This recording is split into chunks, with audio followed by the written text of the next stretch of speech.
ప్రవచనం చేయవలసిందిగా ప్రార్థిస్తున్నాను. వచ్చారని ఆవిడని ఇబ్బంది పెట్టి గందరగోళం చేస్తే రామ్మని నేను వచ్చిన కార్యం ఏమైపోతుంది, మళ్ళీ ఆలోచన పడుతూ ఇప్పుడు రామకథను గానం చేద్దామనుకున్నాడట. రామకథను వినరయ్యా, సీతారామ కథను వినరయ్యా, ఇహపర సుఖములను సగే రామకథను.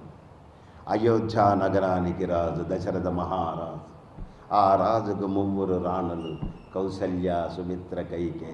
వారికి కలిగిన నోము ఫలమున నలుగురు రామలక్ష్మణ భరత శత్రుఘ్నులు అని చెప్పారని మొత్తం ఆ రామ కథనంతా కూడా చదువుకుంటూ వచ్చాడు. అలా గానం చేస్తూ వచ్చేటికి ఒక్కసారిగా ఆ కళ్ళ నీళ్లు తీసుకొని ఎన్నాళ్ళకి రామనామం వినపడతా ఉంది, నేనేమైనా భ్రమ చెందట్లేదు కదా అని ఒక్కసారిగా అలా చూసిందట.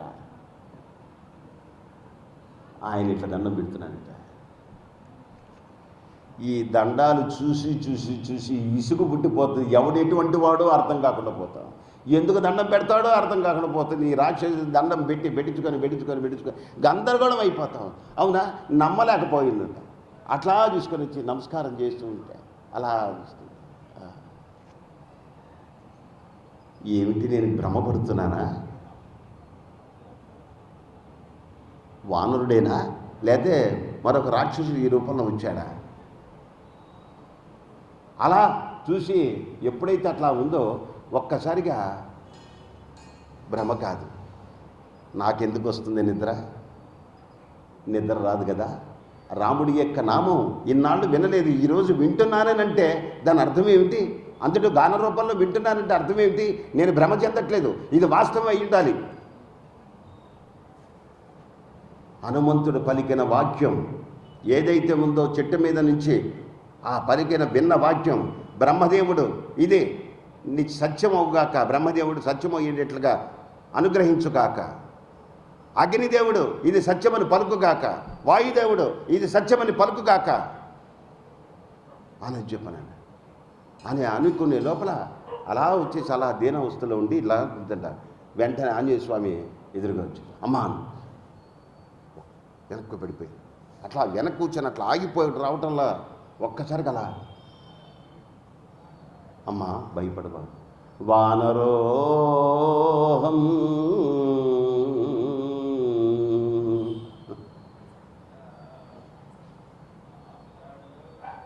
నేను వానరుణ్ణి అమ్మా, రాఘవేణ పాలితం అమ్మా, నా పేరు హనుమంతుడు అంటారు. వెనక్కి వెళ్తుందంట అమ్మవారు. భయపడాల్సిన అవసరం లేదమ్మా, నేను రాముడి యొక్క దూతగా, సుగ్రీవుని యొక్క మంత్రిగా నన్ను హనుమంతుడు అని అంటారు. సీతాన్వేషణ కోసంగా మేము వచ్చామమ్మా, భయపడాల్సిన అవసరం లేదమ్మా, భయపడాల్సిన అవసరం లేదు. నీ కోసంగా నా యొక్క రాజు అయిన సుగ్రీవుడు నలుదిక్కలకు పంపించారు. రాముడు క్షేమంగా ఉన్నాడు, లక్ష్మణుడు క్షేమంగా ఉన్నాడు. నీ క్షేమ సమాచారాన్ని తీసుకోవటం కోసంగా. నువ్వు చెప్పేదంతా నిజమేనా చెప్పు. రాముడి యొక్క గుణగణాలను చెప్పు ఒక్కసారి. ఆయన సత్వగుణ ప్రధానుడమ్మా, దశరథుని యొక్క కుమారుడు, నలుగురు కుమారులు జ్యేష్ఠుడు ఆయన. పూర్వభాషి ప్రియం బద, చక్కగా మాట్లాడతాడు, మృదువుగా మాట్లాడతాడు, ముందుగా మాట్లాడుతుంటాడు. అంత సత్వగుణ సుగుణాలన్నిటితో కలిసి పుట్టాడు ఆయన. సుగుణాలతో కలిసి పుట్టాడమ్మా, కలిసి పుట్టాడని చెప్పిన ఇది చెప్పు రామకథని, రాముడికి తెలిసిన విషయాలని చెప్పాలని చెప్పిన. అన్నీ చెప్పిన తర్వాత కూడా నాకు నమ్మబుద్ధి కావట్లేదు. ఎందుకనండి అమ్మా,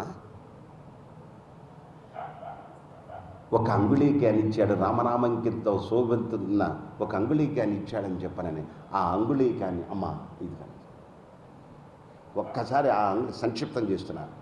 ఆ అంగుళీకాన్ని అలా తీసుకొని ఒక్కసారిగా ఇది నా దేవుడిదే అని రాముడే వచ్చాడనే భావనతో హృదయానికి అద్దుకుందట. అలా చూస్తుందా పసిబిడ్డ ఏ విధంగా అయితే అలా చూస్తూ ఉందో అలా చూసుకుంటూ కన్నీళ్లు కారుస్తుంటూ ముద్దెట్టుకుంటా ఉందట, కళ్ళకద్దుకుంటుందట, హృదయానికి అద్దుకుంటుందట.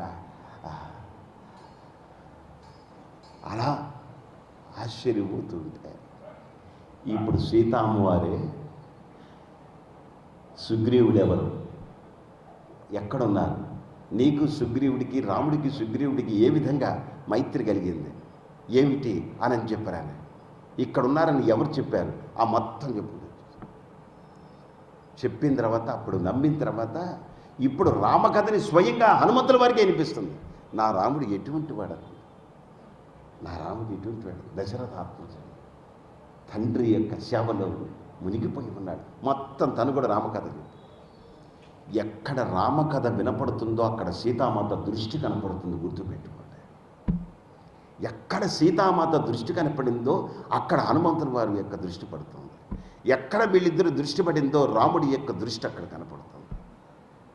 రామగానం చేస్తున్నప్పుడు ఇట్లా చూచిందంటే సీతామాత దృష్టి మొట్టమొదటిసారిగా అక్కడ వానరుడికి పడినప్పుడు దృష్టి, సీతామాత దృష్టి మన మీద పడదా?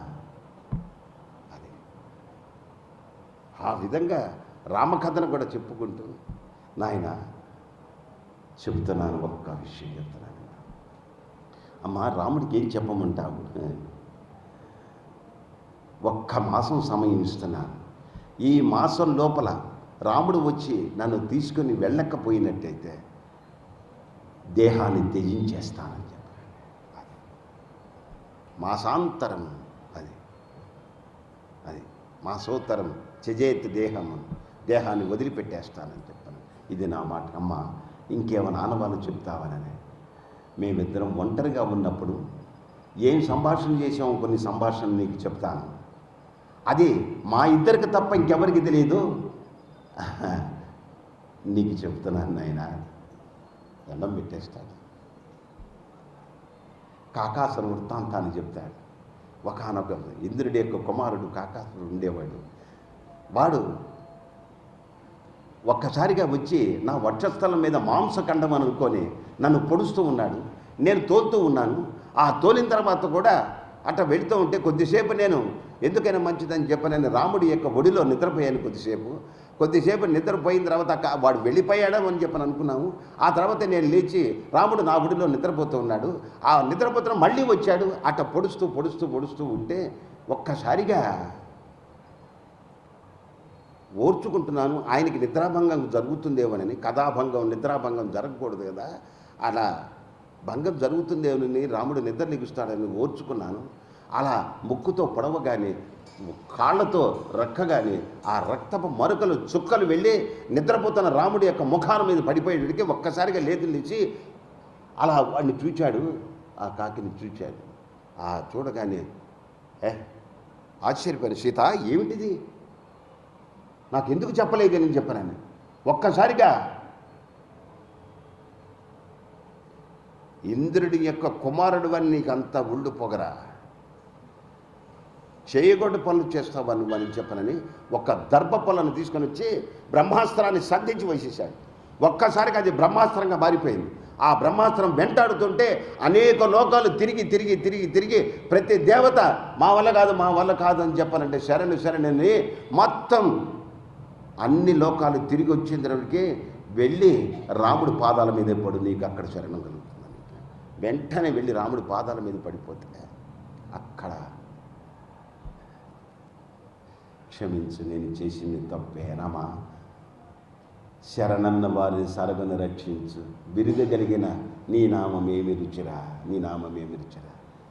అని చెప్పనని పాదాల మీద పడితే ఇప్పుడు నేను బ్రహ్మాస్త్రం సంధించి వేశాను, ఇప్పుడు ఏం చేయమంటామని.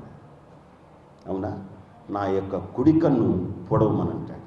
ఆ కుడికన్ను అట్లా పొడిచేటికి బ్రహ్మాస్త్రం వీడిపోతుంది. ఇప్పటికీ కాకి చూడండి, చూస్తే ఈ కన్ను లేకపోతే ఆ కన్ను, రెండు కళ్ళు కనపడవు దానికి, ఏదో ఒక్కరిని అట్లా చూస్తూ ఉంటుంది అన్నమాట, ఒక్క కంటితో. అది ఇది బ్రహ్మాస్త్రం, గట్టి పరకను బ్రహ్మాస్త్రంగా చేశాడు. అది విషయం చెప్పు అని చెప్పనను. కానీ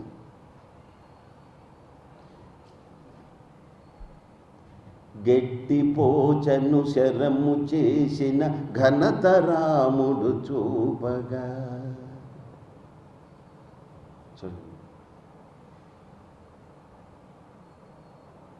ఆ ఘనత చూపెట్టాడికి ఆ విషయాన్ని గుర్తు చెయ్యి, ఆ విషయాన్ని గుర్తు చెయ్యి, తెలుస్తుంది. ఈ విషయం నీకే చెప్తున్నానని చెప్పగానే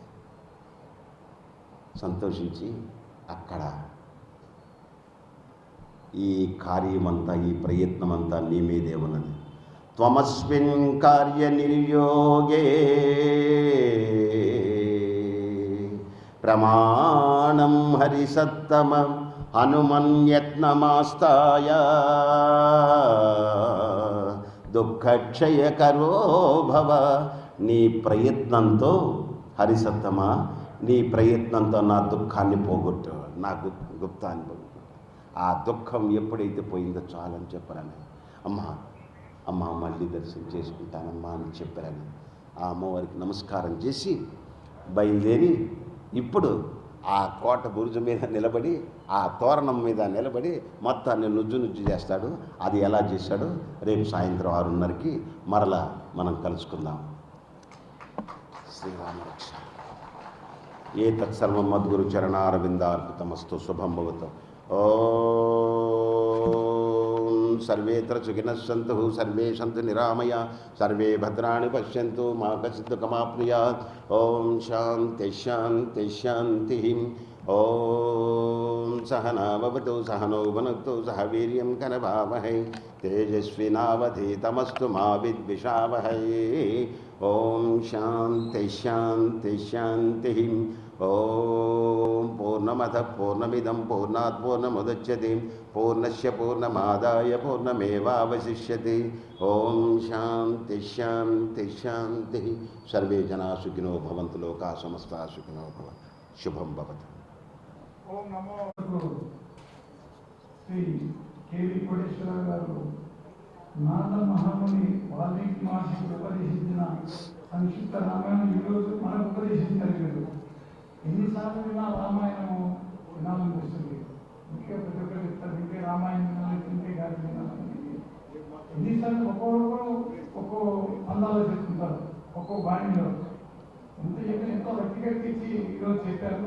ఎందుకంటే సీత అన్వేషణ ఇది కూడా చాలా అద్భుతమైన ఘట్టం, చాలా చక్కగా వివరించారు. వారికి ధన్యవాదాలు తెలియజేస్తూ ఆలోచన సాక్షి.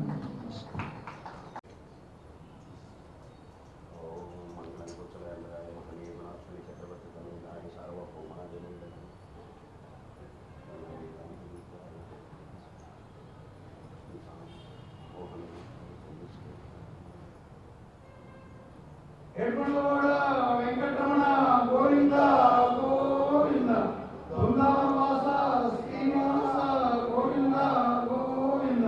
శ్రీకృష్ణ పరమాత్మకు, సీతారామచంద్ర ప్రభువులకు